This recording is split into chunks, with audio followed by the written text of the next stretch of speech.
우리가 계속 누가가 전한 예수님의 비유들을 살펴보고 있습니다.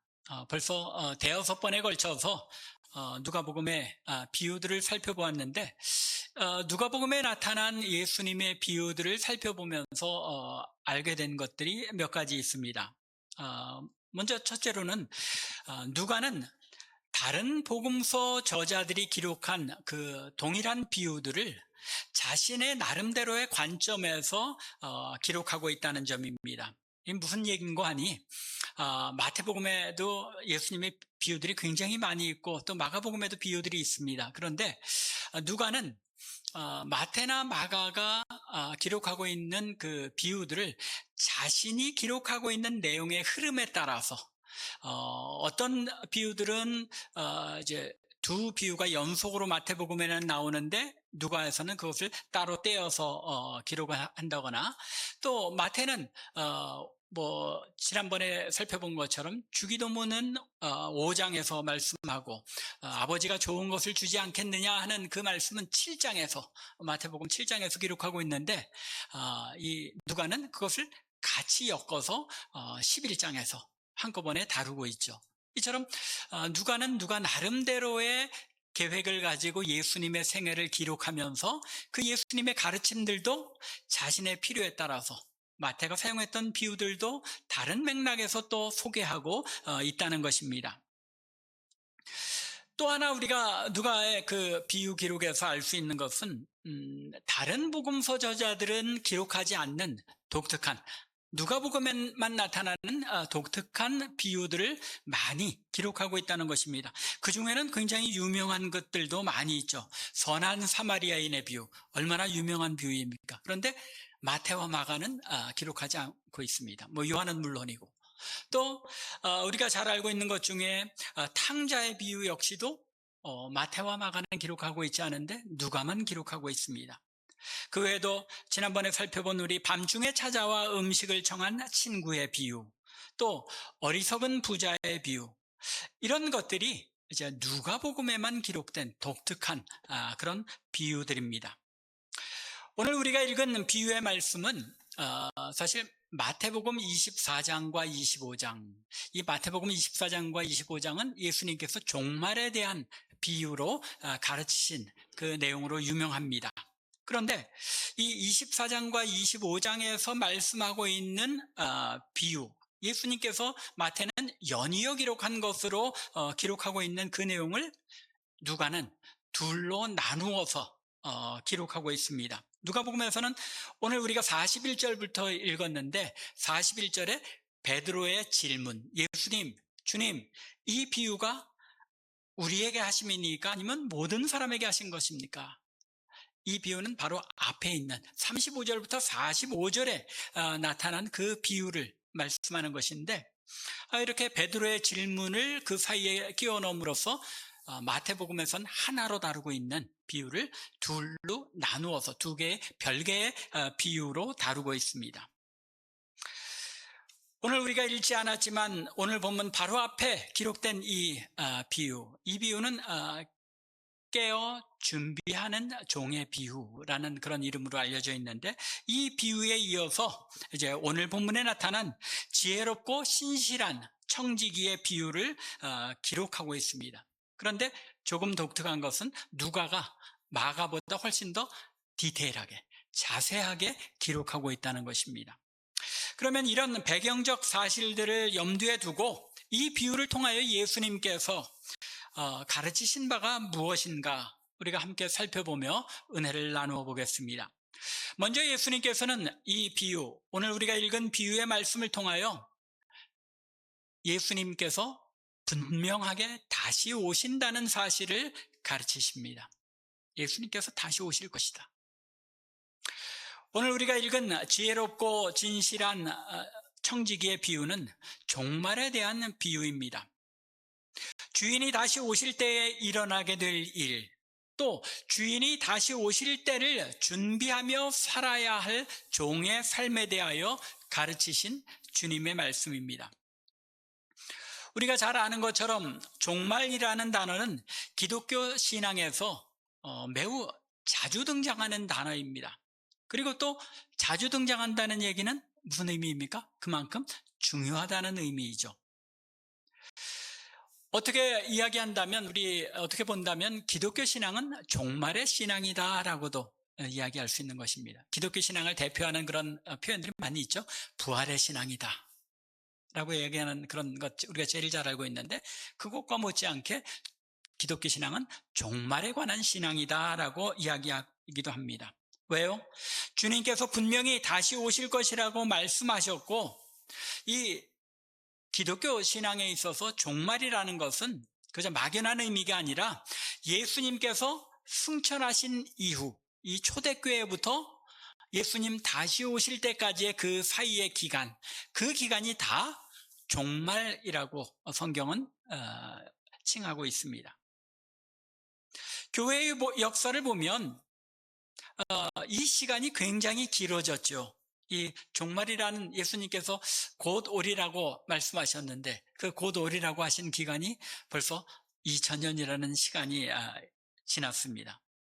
이렇게 종말이라는 그 기간이 길어지다 보니까 성도들 사이에, 오늘날 하나님의 백성들 사이에 종말에 대한 경각심이 줄어드는 것, 어떻게 보면 당연하다고도 할 수 있겠죠.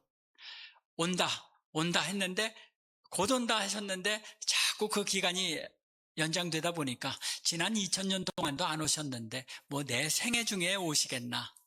여러분들 생각하시기에 어떠세요? 여러분들 생애 가운데, 생애 중에 예수님께서 다시 오시겠습니까? 안 오시겠습니까? 오실 것 같다 하는 가능성이 상당히 높아지고 있지 않나 생각합니다. 교회의 역사를 보면 삶이 어렵고 힘들어질수록 성도들은 주님께서 빨리 다시 오시기를 고대했던 것을 알 수 있습니다. 신약 성경에 그 모습이 잘 나타나 있죠. 신약 성경에 나타난 바대로 초대교회 성도들은 로마 제국의 박해를 받았는데 이 박해를 받던 중에 이 성도들의 신앙이 불타오릅니다. 그러면서 뭘 고대합니까? 예수님 속히 오시옵소서. 속히 오시옵소서. 이걸 아람어로 뭐라 그럽니까? 마라나타. 여러분들 찬양도 자주 부르시죠? 주 예수여 오시옵소서. 계시록도 마지막에 어떻게 끝납니까? 아멘, 주 예수여 오시옵소서. 종말을 고대하면서 성도들이 살아갔다는 이야기입니다. 또한 우리 한국 교회만 봐도 일제시대에 압제를 당할 때에, 그리고 북한의 공산 치하에서 지하 성도라고 우리가 부르죠. 지하에서 박해를 받던 그 성도들은 간절하게 종말을 고대하며 그들의 신앙을 굳게 지켰습니다. 박해를 받을 때, 박해를 받지 않을 때보다 오히려 더 신앙이 더 든든하게, 더 이 종말을 고대하는 신앙으로 든든하게 섰던 것을 우리가 보게 됩니다. 그런데 오늘날에는 여전히 이슬람 문화나 또 동남아의 미신과 우상 숭배가 많은 국가에서는 기독교 신앙을 가지면 신앙적 박해가 있지만, 그렇지 않은 자유로운 지역에서는 이 박해라는 것을 찾아보기가 힘들죠. 우리 주변에 직접적으로 느껴질 만한 그런 박해가 없습니다. 또 그뿐만이 아니죠. 우리의 삶이, 이 세상에서의 삶이 너무나도 풍요롭고 만족스러워지다 보니까 종말, 곧 예수님께서 다시 오시기를 기대하거나 경각심을 가지고 종말을 준비하는 신앙을 찾아보기가 힘든 것도 또한 사실입니다.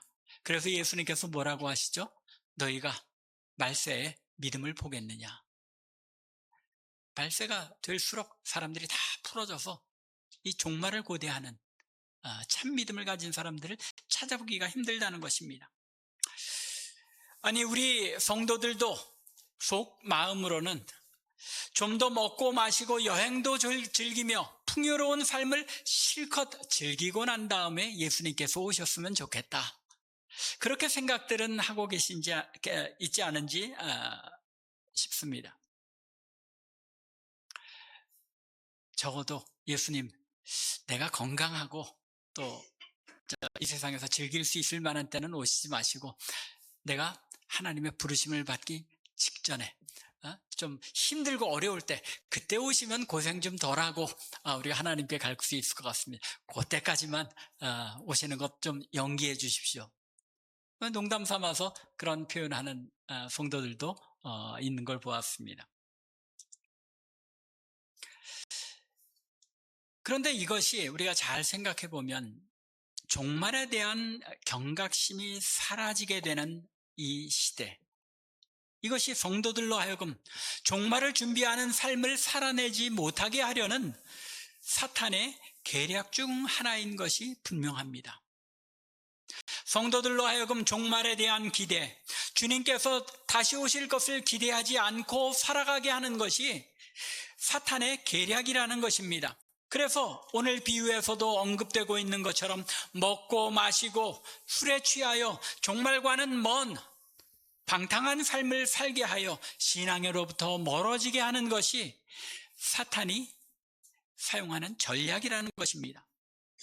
그런데 그와 반대로 분명한 것은 성경은 주님께서 다시 오실 것을 명백하게 선언하고 있다는 사실입니다. 무엇보다도 예수님 자신이 오늘 본문 바로 앞절인 12장 40절에서 뭐라고 말씀하십니까? 그러므로 너희도 준비하고 있으라. 생각하지 않은 때에 인자가 오리라. 내가 오리라. 너희가 생각하지 않은 때 분명히 오신다고 약속하셨습니다. 그리고 또 오늘 본문인 43절에서도 주인이 이를 때에, 예수님을 말씀하시는 거죠. 주인이 반드시 올 것을 전제로 말씀하십니다. 그리고 46절에서도 생각하지 않은 날, 알지 못하는 시각에 그의 종의 주인이 이르러라고 말씀합니다. 예수님께서 반드시 다시 오신다는 것을 전제로 말씀하고 있는 것입니다. 단지 문제는 그 때가 언제냐 하는 것일 뿐입니다. 주님께서는 다시 오실 것을 분명하게 강조하셨지만 그 때에 대해서는 정확히 알려주시지 않았습니다. 실제로 마태복음 24장 36절에서 예수님께서는 그 날과 때는 아무도 모르나니 하늘의 천사들도 아들도 모르고 오직 누구만 아신다? 아버지만 아신다라고 말씀하셨습니다. 그리고 이미 말씀드린 것처럼 46절에서 생각지 않은 날, 알지 못하는 시각에 다시 오신다고 말씀하셨습니다. 그런데 예수님께서 알지 못하는 때에 다시 오신다라고 했기 때문에 그날은 불분명하니까, 막연하니까 우리가 마음껏 풀어줘도 된다는 것입니까? 아니죠. 오히려 바로 여기에 성도의 종말신앙, 기독교의 종말신앙의 핵심이 있는 것입니다. 생각지 않은 날, 알지 못하는 시각에 다시 오신다는 이 말은 그날 그 시각이 바로 오늘 밤일 수도 있고 바로 내일일 수도 있다는 말이기 때문입니다. 주님께서 언제든지 우리가 생각하지 못하고 있는 그때에 다시 오신다는 것입니다. 그렇기 때문에 성도들은 삶의 매 순간을 이 종말의식, 종말신앙을 가지고 살아가야 한다는 것입니다. 이것이 기독교 신앙의 핵심 중에 하나라는 것입니다. 주님께서 언제라도 다시 오실 수 있기 때문에 우리는 경각심을 가지고 종말의 신앙을 가지고 믿음의 삶을 살아내야 한다는 것입니다. 또한 바로 여기에 오늘 비유 말씀의 핵심이 있는 것이기도 합니다. 왜냐하면 지혜롭고 진실한 종과 어리석은 종의 차이가 바로 여기에서 나타나기 때문입니다. 첫 번째, 예수님께서 이 비유의 말씀을 통해 우리에게 알려주시는 것은 주님께서 분명히 다시 오신다는 사실입니다.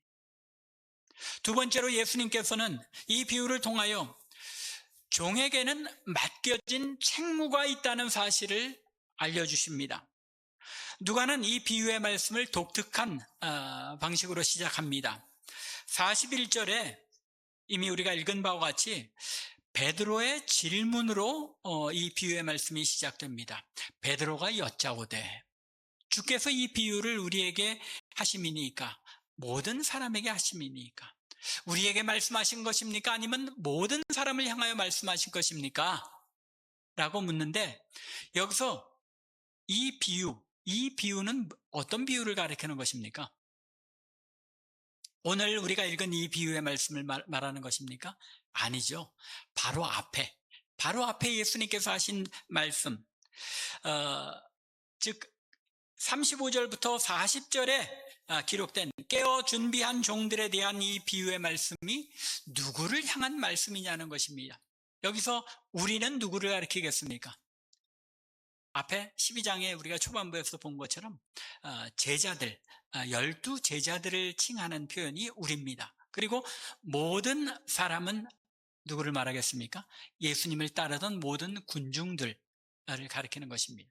그러면 이 베드로의 질문은, 예수님께서 이 말씀하신 이 비유가 우리 12 제자들을 향한 것입니까? 아니면 모든 사람들을 향한 것입니까? 라고 묻고 있는 것입니다.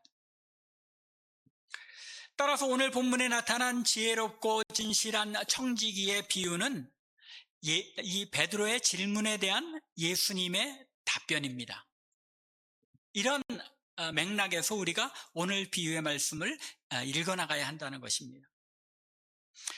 그런데 참 예수님께서 짓궂으시다고 해야 되나, 아니면 참 아주 기묘한 성격을 가지셨다고 해야 되나, 이 42절을 보면 베드로의 질문에 직접적으로 답을 하시지 않고 오히려 베드로에게 질문으로 베드로의 질문에 응답하십니다. 뭐라고 말씀하십니까? 주께서 이르시되, 즉 베드로에게 대답하여 말씀하시되 뭐라고 말씀하십니까? 지혜 있고 진실한 청지기가 되어 주인에게 그 집 종들을 맡아 때를 따라 양식을 나누어 줄 자가 누구냐? 도리어 베드로에게 물어보십니다. 예수님의 이 질문은 비유의 말씀, 앞서 35절부터 40절까지 기록된 비유의 말씀이 우리, 즉 12 제자들을 가리켜 하신 말씀이라는 의미입니까? 아니면 모든 사람, 곧 예수님을 따르던 모든 군중들을 향한 말씀이라는 의미입니까? 아주 미묘하죠? 어떻게 받아들여야 할지 이해하기가 쉽지 않습니다. 그런데 제 생각으로는 이제 종합적으로 말씀드리자면, 예수님의 이 질문은 베드로의 질문에 대한 직접적인 대답을 회피하신 말씀이라고 생각이 됩니다. 오히려 오늘 본문에 언급된 비유의 말씀을 듣고, 너희가 이 비유를 잘 듣고 그것이 과연 12 제자들만을 위한 것인지 아니면 모든 군중들, 예수님을 따르던 모든 군중들을 위한 것인지 너희 스스로 판단해 보아라 라고 예수님께서 이 질문을 하신 것입니다. 그러면 먼저 이 비유의 말씀에 나타난 그 집, 여기 그 집 종들이라고 하는데, 그 집이 그 집 안에 어떤 계층 구조가 있는지 한번 들여다볼 필요가 있을 것 같습니다. 그 집에 누가 있죠? 집 주인이 있습니다. 그리고 청지기가 있습니다. 또 42절에 의하면 청지기가 맡아서 때를 따라 양식을 나누어 주어야 할 종들이 있습니다. 그러면 지금 이 집에는 주인, 그리고 청지기, 그리고 청지기가 또 뭐라고 해야 되나요? 관리해야 할 종들이 또 있다는 것입니다. 그런데 예수님의 질문은 누가 청지기가 되어서 집안의 모든 종들과 가솔들에게 때를 따라 양식을 나누어 주어 먹게 하겠느냐는 것이었습니다. 그러면 이 비유의 말씀은 직접적으로는 청지기, 즉 집안의 모든 재산과 또 종들과 가솔들을 관리하며 또 때를 따라 그들을 먹이는 책임을 진 집안의 관리자를 향하여 하신 말씀이 분명해 보입니다. 그렇죠? 청지기에 대해서 말씀하고 있는 것입니다. 말하자면 12 제자들, 곧 12 제자들을 이어서 계속될 교회의 지도자들을 향하여 하신 말씀이라는 것입니다. 그러면 이 지혜로운 청지기가 해야 할 일은 무엇이었습니까? 예수님의 말씀 그대로라면 때를 따라 맡겨진 집안의 종들에게 양식을 나누어 주되 43절에 말씀하고 있는 것처럼 주인이 돌아왔을 때에 종이 그렇게 하는 것을 볼 수 있을 때까지 해야 한다는 것입니다. 조금 자세하게 이걸 담긴 의미를, 내포된 의미를 우리가 추론해서 본다면 밥만 주는 것이 아니죠. 사실은 이 청지기가 그 집의 종들만, 종이라고 표현되었는데 이스라엘에서는 가장을 뺀 나머지는 다 뭐라고 합니까? 종이죠. 그래서 보면은 야곱이 에서를 만나면서도 뭐라고 그래요? 형한테 주의 종이라고 얘기하잖아요. 그러니까 이 가족에서 가장을 제외한 모든 사람들은 그 집의 종이라는 표현이 가능한 그런 문화였습니다. 그러다 보니까 이 종에는 사실은 주인의 가족들도, 자녀들도 포함이 된 것이고 그 집에 또 여러 종들도 다 포함이 됐을 뿐만 아니라 그 집의 재산까지도 맡아서 관리하는 것이 이 청지기의 임무였습니다. 그런데 이 청지기가 주인이 올 때까지 이 모든 일들을 잘 관리하고 있는 것을 나타내 보여야 했다는 것입니다. 주인이 이를 때에, 즉 주인이 돌아왔을 때에 그 종이 그렇게 한다는 것을 43절에 보면 그렇죠. 이는 주인이 이를 때 그 종이 그렇게 하는 것을 보면이라고 하고 있는데 그 종이 그렇게 하고 있는 것을 본다는 뜻이 무슨 뜻이겠습니까? 단지 어쩌다가 한번 집안 종들에게 양식을 나누어 주며 먹게 하였는데 마침 그때에 집주인이 돌아와서 그 장면을 보게 된다는 뜻입니까? 아니죠. 평소에 늘 그렇게 하다가 주인이 와서 그것을 보게 된다는 뜻입니다.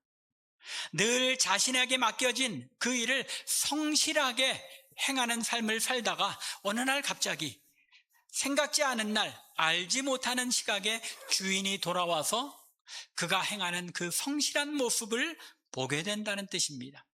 여기에는 이 지혜로운 종이 주인이 언제라도 올 수 있다는 것을 늘 인식하고 자신의 직무를 잘 감당했다는 그런 내용이 암시되어 있죠. 그렇게 하고 나면 그 주인이 와서 보고 청지기를 신임하여 그의 모든 소유를 그에게 맡기게 된다는 것입니다. 이것이 44절에서 주님께서 하신 말씀입니다. 내가 참으로 너희에게 이르노니 주인이 그 모든 소유를 그에게 맡기리라. 더 큰 것을, 더 많은 것들을 맡기신다는 말씀이죠. 그러면 주님의 말씀 속에 나타난 지혜롭고 진실한 청지기의 특징이 무엇입니까? 주인의 지시, 주인이 맡겨진 책무를 잘 감당했다는 것이죠. 그것은 주인의 뜻을 잘 파악해서 이해하고 알고 있었다는 것입니다. 그리고 그 주인이 자신에게 지시한 그 모든 일들, 자신의 책무를 성실하게 행하였다는 것입니다. 이 두 가지 사실이 이 안에 내포되어 있는 것입니다. 주인이 길을 떠나면서 특별한 어떤 일을 맡긴 게 아닙니다. 너 내가 떠난 동안에 이런 일을 더 해라 라고 말하는 것이 아닙니다. 이미 맡겨진 청지기의 직무, 집안 사람들과 재산을 관리하는 늘 행하던 일을 신실하게, 성실하고 충성되게 행하였던 것입니다. 차이는 무엇입니까? 단지 주인이 자리를 비웠다는 것만 다를 뿐입니다. 늘 주인이 지켜보고 있다는 마음으로, 주인이 언제든 돌아올 수 있다는 마음으로 맡겨진 책무를 잘 감당했다는 것입니다. 그런데 주인이 자리를 비운 그때에 조금 느슨해지고 대충 일을 할 수도 있는 때 아닙니까? 그런 때도 이 청지기는 평소에 하던 일을 조금도 소홀히 하지 않고 지속적으로 계속 하였다는 것입니다. 옆에서 볼 때 어떻겠습니까? 이런 사람들 보면 여러분들은 뭐라고 그러십니까? 참 융통성도 없고 답답한 사람이다. 그렇게 평가하시지는 않습니까? 융통성 없는 것처럼 보이고 맡겨진 일을 성실하게 행하는 사람들을 세상은 미련하게 생각하는 그런 경향이 있습니다. 그런데 주님께서는 세상 사람들은 미련하다고 생각할 만한 그런 성실한 청지기를 뭐라고 평가하십니까? 지혜롭다. 지혜롭다라고 평하십니다. 뿐만 아니라 43절에서는 그런 사람이 복이 있다고 말씀하십니다. 주인이 이를 때 그 종이 그렇게 하는 것을 보면 그 종은 복이 있으리로다. 지혜롭고 복이 있는 사람, 어떤 사람입니까? 자신에게 맡겨진 책무를 남이 보거나 보지 않거나 하나님의 그 불꽃 같은 눈을 의식하면서 성실하게 충성스럽게 행하는 사람들, 그런 사람들이 하나님 보시기에 지혜로운 사람이고 복 있는 사람들이라는 것입니다. 반면에 어리석은 청지기, 본문에서 어리석다고 표현하고 있지는 않았습니다만 지혜로운 청지기와 정반대로 행한 청지기이니까 어리석은 청지기라고 우리가 불러도 무방하리라 생각됩니다. 이 어리석은 청지기는 어떻게 행합니까? 이 어리석은 청지기의 잘못은 무엇입니까? 어리석은 청지기의 잘못은 주인이 더디 오리라고 생각한 것이고, 또 주인이 없는 그 때를 자신에게 주어진 힘, 즉 권력을 누릴 때라고 생각하고 종들에게 폭력을 휘두르고 먹고 마시며 취하였다는 것입니다. 앞서 말씀드린 것처럼 이 비유가 12제자들, 더 나아가 교회의 지도자들을 향한 말씀이라고 한다면 혹시 여러분들의 마음에 교회의 지도자들, 말씀을 가르치고 성도들을 이끄는 지도자들이 무슨 폭력까지 하고 생각되실지도 모르겠습니다. 그런데 교회의 역사를 보면 교회의 지도자들이 자신에게 주어진 힘을 봉사하고 섬기는 데 사용하지 않고 권력처럼 휘두르고 폭력을 행사한 경우들이 없지 않다는 것을 우리는 알 수 있습니다. 사실 중세시대에도 어떻게 본다면 교황 밑에 그런 신부들이 일반 성도들에게 폭력적인 신앙을 행사했다고도 볼 수 있는 것입니다. 왜요? 잘못된 교리들을 가르치고 그들로 하여금 잘못된 신앙으로 나가게 하는 것조차도 하나님께서 명하신 그 지도자들의 역할에서 벗어나는 폭력일 수 있기 때문입니다. 또 오늘날도 주로 이단적인 지도자들이 그렇기는 합니다만 목사가 성도들을 가스라이팅하여서 그들을 착취하고 때로는 폭력도 서슴지 않는 모습이 신문에 등장하고는 합니다. 대부분의 경우에 또 성폭력까지 거기에 더해지죠. 그리고 교회 성도들을 자신들이 원하는 모습대로 요구하면서 재물을 갈취하고 또 폭언과 폭압을 가하는 그런 지도자들이 있다는 것, 우리가 신문 기사를 통해서 볼 수 있다는 것입니다. 주인이 자신에게 맡긴 책무가 무엇인지를 올바로 알지 못하고 또 주인이 없다고 해서, 주인이 지금 눈에 보이지 않는다고 해서 그 책무를 소홀히 하고 행하지 않는 자들, 이런 자들을 가리켜서 예수님께서 이 미련하고 어리석은 청지기라고 이 비유를 통해서 암시적으로 말씀하고 있는 것입니다. 맡겨진 책무가 있음을 알고 그 책무를 어떤 자세로 임하느냐가 지혜로운 청지기와 어리석은 청지기를 나누는 구분점이 된다는 것입니다. 먼저 무엇을 알아야 한다고요? 우리에게 책무가 주어진 것임을 알아야 한다는 겁니다. 이 책무는 하나님께서 부르신 부르심의 사명에 해당된다고 할 수 있겠죠. 그것을 알아야 하고 올바로 알고 있다면 그것을 성실하게 지켜 행할 때 우리는 지혜로운, 진실하고 성실한 청지기가 될 수 있다는 것입니다. 마지막 세 번째로 오늘 비유의 말씀에서 예수님께서 강조하시는 바는 주님께서 다시 돌아오실 때 반드시 책임을 물으신다는 것입니다. 이 부분 47절과 48절이 누가복음이 다른 복음서들보다 더 상세히 기록하고 있는 부분입니다. 이 부분을 누가가 더 강조했다는 이야기입니다. 그 내용을 보면 주인의 뜻을 알고도 준비하지 않고 그 뜻대로 행하지 않은 종은 많이 맡게 된다는 것입니다. 그 옛날 이스라엘 사회에서의 그런 관습적인 표현이겠죠. 주인이 종이 옳지 않을 때에는 종을 때리는, 어, 태장을 치는 그런 모습을 말씀합니다. 알지 못하고 맞을 일을 행한 종은 어떻게 된다고요? 적게 맞는다는 것입니다. 그리고 또 48절에서는 뭐라고 말씀하십니까? 물은 많이 받은 자에게는 많이 요구할 것이요 많이 맡은 자에게는 많이 달라 할 것이니라 라고 말씀합니다. 이 말씀을 들으면 지금 적게 받은 자는 적게 요구를 받을 것이라는 말이죠. 이 말씀을 근거로 해서 나는 적게 받고 조금 먹고 덜 혼날래 하는 그런 마음이 혹시 생기지 않을지는 모르겠습니다. 맡은 것이 많을수록 하나님께서 책임을 더 많이 요구하신다는 것이죠. 하나님의 뜻을 많이 알고 있으면 알고 있을수록 하나님께서 그 알고 있는 말씀에 대하여, 하나님의 뜻에 대하여 행하지 않을 때의 책임을 더 강하게 물으신다는 것입니다. 주인이 돌아오시면, 주님께서 다시 오시면 반드시 종들이 행한 바를 보고 그 책임을 물으시되 알고도 행하지 않은 자에게는 더 엄히 그 책임을 물으신다는 사실을 강조하고 있는 것입니다. 여러분들은 얼마나 많이 맡고 하나님께서 책임을 여러분들에게 주셨다고 생각하십니까? 이 말씀이 지도자들에게 주신 말씀이니까 우리에게는 상관이 없다라고 말씀드립니까? 생각이 드십니까? 다시 베드로의 첫 번째 질문으로 돌아가 보겠습니다. 오늘 본문의 비유에서 예수님의 답변은 앞의 비유가 누구에게 하신 것이라는 말씀입니까?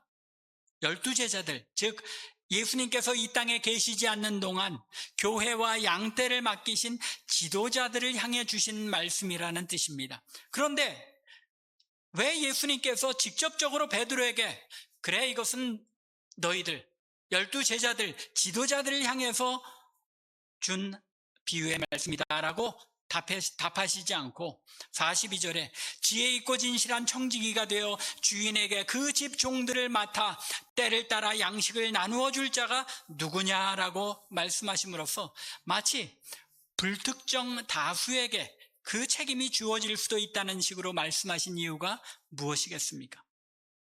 또 47절과 48절에서 주인의 뜻을 알고 행하지 않은 종과 주인의 뜻을 알지 못하고 맞을 일을 행한 종, 이렇게 구분하고 있는 이유는 무엇이겠습니까? 청지기만을 이야기하고 있는 것이 아니라는 이야기죠. 이 청지기와 더불어 그 집의 종들까지도 이 말씀 속에 포함이 된다는 이야기입니다. 또 말씀드린 것처럼 많이 맡은 자에게 많이 달라는 것은 적게 맡은 자들에게는 적게 구할 것이고 덜 책망을 받게 된다는 그런 말씀을 암시하고 있잖아요.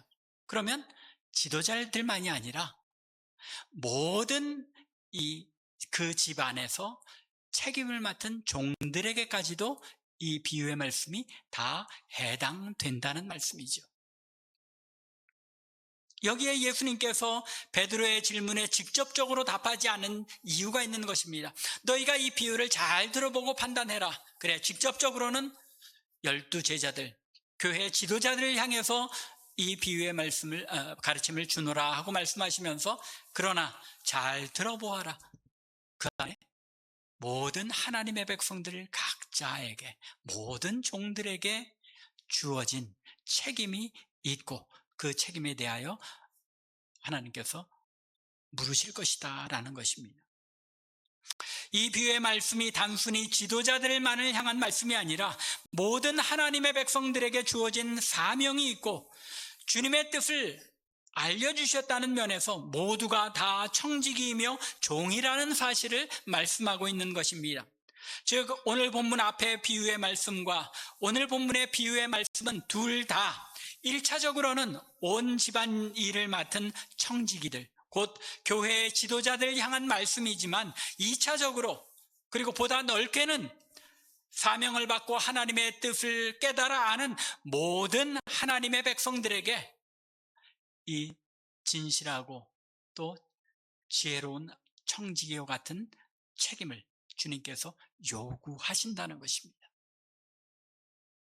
비록 아무도 생각지 않은 날, 알지 못하는 시각에 주님께서 오실 것이지만 주님께서는 반드시 오실 것이므로 주님께서 맡겨주신 사명과 주님의 뜻을 성실하게 행하는 지혜로운 청지기가 되라는 것입니다. 말씀을 맺겠습니다. 나는 어떤 청지기로 살아가고 있습니까? 주님께서 분명히 다시 오시되 언제 오실지 모르기 때문에 더욱 긴장하며 더욱 성실하게 그날을 준비하며 살아가고 있습니까? 또 나에게 맡겨진 책임이 무엇인지 분명하게 알고 그 책임을 충성스럽고 신실하게 감당하고 있습니까? 혹시 주님께서 언제 오실지 모르니까 지난 2000년 동안도 오시지 않았으니까 내 생애 동안에 오시는 일은 없겠지 하고 좀 더 먹고 좀 더 마시고 취하며 맡겨주신 일에 소홀히 하고 있지는 않습니까? 오늘 비유의 말씀을 통해 주님께서는 우리 모두에게 주님께서 다시 오시는 날 우리의 행실에 대해 그 책임을 반드시 묻겠노라고 말씀하십니다.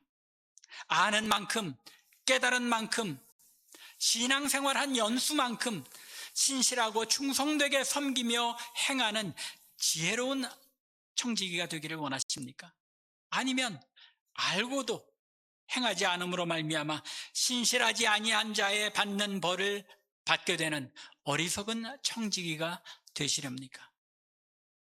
간절히 원하기는 우리 참빛교회 모든 성도들은 주님께서 내게 맡기신 책무 사명이 무엇인지 분명히 깨달아 알고 신실하고 충성되게 섬기며 행하되 주님께서 오늘 밤이라도 오실 수 있다는 긴박감을 가지고 맡겨진 사명을 잘 감당함으로써 주님께서 오실 때 그 모든 소유까지도 맡기시게 되는 지혜롭고 신실한 복된 청지기들이 되시기를 주님의 이름으로 간절히 축원합니다.